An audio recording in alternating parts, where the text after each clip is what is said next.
Sebagian teman-teman bertanya, apakah hipnotis itu hanya untuk membuat orang bermain-main saja ataukah ada kegunaannya yang lain? Nah, hipnotis bisa kita gunakan untuk apa saja, salah satunya adalah untuk pengobatan atau terapi. Nah, kalau hipnotis digunakan untuk terapi, kita sebut dengan hipnoterapi. Jadi, terapi dengan menggunakan basic atau dasar hipnosis. Bagaimana hipnosis itu bisa membantu proses pengobatan, paling tidak bisa membantu obat untuk bekerja lebih efektif.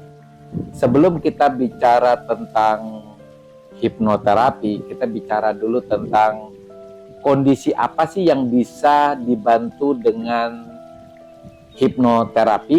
Oke, sekarang kita bicara pikiran ya. Pikiran manusia itu ada dua, pikiran sadar dan bawah sadarnya. Pikiran sadar kita tidak bicarakan di sini, kita bicarakan pikiran bawah sadar. Nah, pikiran bawah sadar itu memiliki secara garis besar ada 4 fungsi. Pertama, kita bicara soal memori.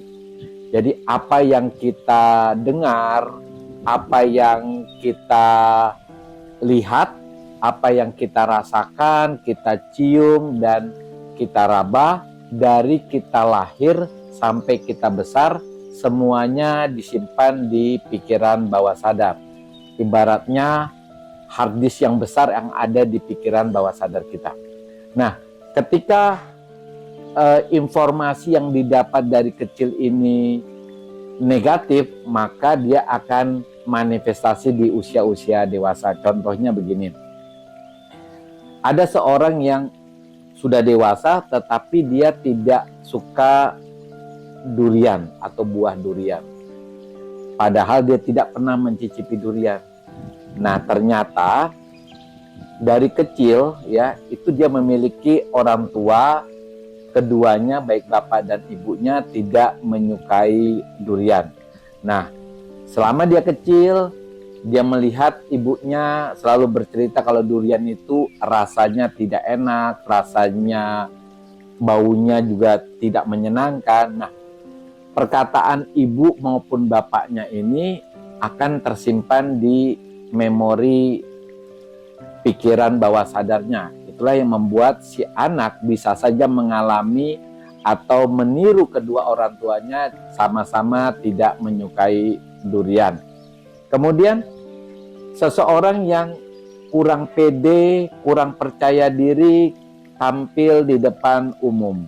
Mungkin saja pada waktu kecil ketika dia berani menyanyi di depan umum, teman-temannya tertawakan dia sehingga rasa tertawa dari teman-temannya itu tertanam di pikiran bawah sadarnya, membuat dia tidak berani untuk tampil di depan umum sejak peristiwa itu.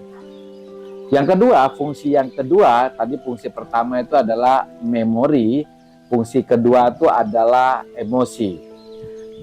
Emosi ini ada dua ya, ada yang negatif seperti amarah misalnya, kemudian yang positif misalnya rasa tenang. Mungkin kita pernah melihat seseorang yang apapun dibuat, itu dia diejek apapun, orang itu tetap tenang sekali.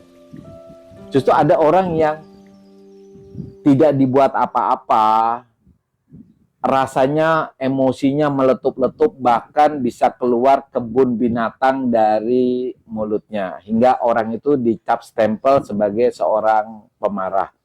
Nah, kadang-kadang kenapa orang bisa mengalami rasa tenang, kemudian rasa emosi, itu sesuatu ada di pikiran bawah sadarnya, sesuatu misalnya orang itu ingin mendapat perhatian, ternyata kurang mendapat perhatian, bisa saja orang itu menjadi emosional.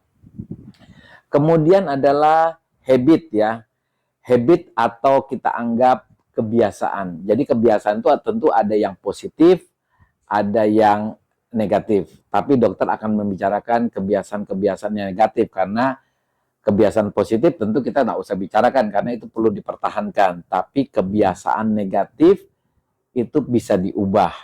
Nah, kebiasaan negatif apa yang tertanam di pikiran bawah sadar kita? Misalnya kita selalu terlambat bangun tidur, kemudian kita selalu mager atau malas gerak. Sebenarnya kenapa seseorang bisa mengalami habit yang buruk?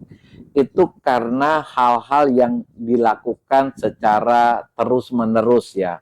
Misalnya saja, ini ada pertandingan sepak bola Piala Dunia, sehingga banyak orang yang tidur sampai larut malam. Anggap aja misalnya dia nonton pertandingan bola hingga jam 3 malam. Jadi dia tidur itu jam setengah 4 atau jam 4 pagi ya.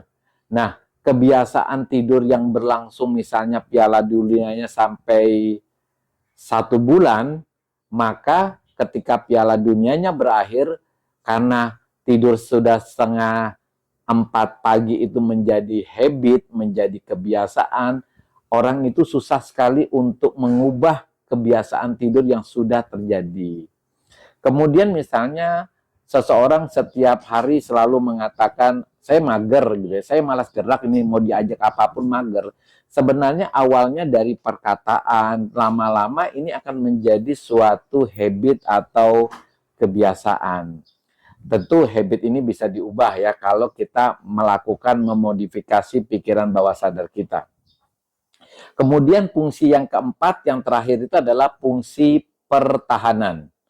Jadi fungsi pertahanan tentunya. Jadi kalau fungsi pertahanan itu adalah menjaga tubuh kita dari hal-hal yang kita anggap negatif. Misalnya saja seseorang yang ketika melihat anjing galak gitu ya, dia akan menghindar. Nah, ini fungsi pikiran bawah sadar kita.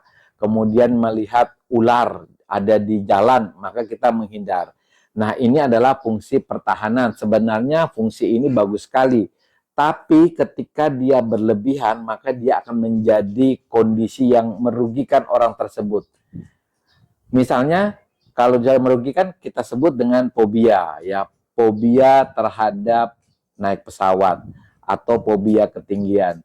Jadi ketika dia naik pesawat, maka fobianya akan muncul, gejala fisiknya pun bahkan bisa muncul. Kemudian fobia binatang-binatang kecil seperti misalnya kecoa gitu ya. Bahkan ada yang berlebihan lagi sampai timbul rasa cemas. Rasa cemas, rasa takut, takut akan gelap, takut akan sendirian. Bahkan kalau kondisi parah, kadang-kadang kita menyebutnya seperti anxiety atau anxiety yang berlebihan.